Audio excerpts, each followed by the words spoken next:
Now, the next obstacle we had was the Screen Actors Guild decided to go on strike and not renew their contract in 2008.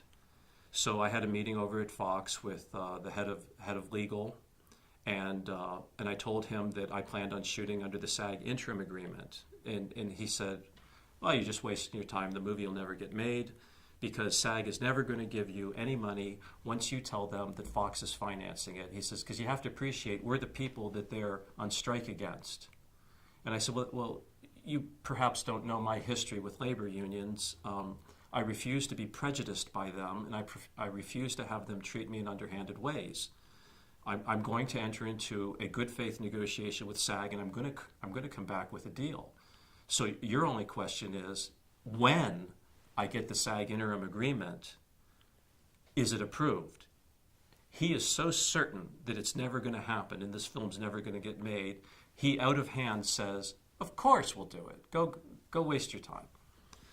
So I call up Elizabeth Mosley, who's negotiating the SAG contracts. I identify myself and my history with her, and I tell her that I want to go forward with this agreement.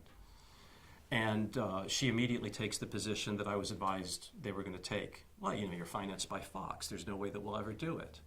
And I said, well, you know me, and you know that my next phone call is going to be the NLRB, and I'm going to report forthrightly to them that Bob Yari's shooting a picture right now under the interim agreement that has foreign sales through Warner Brothers Pictures in Germany.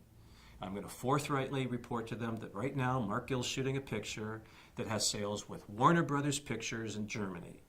I said, and Warner Brothers, the last time I checked, is a motion picture studio that's providing financing for an independent film. I said, so if you're going to give it to Mark Gill and you're going to give it to Bob Yari, you've got to offer it to me.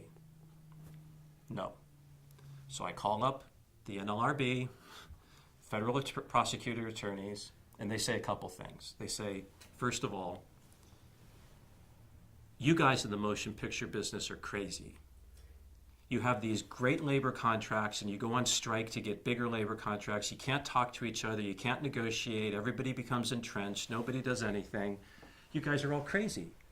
She goes, having said that, I'm also going to tell you that there's no way on the face of God's earth I'm going to pursue your claim. She goes, having said that, I'm going to tell you how delighted I am now to pick up the phone and call SAG and tell them they're in big trouble treating you the way they're treating you. And she does, and she does, and she does, and I get an offer back from SAG for the interim agreement.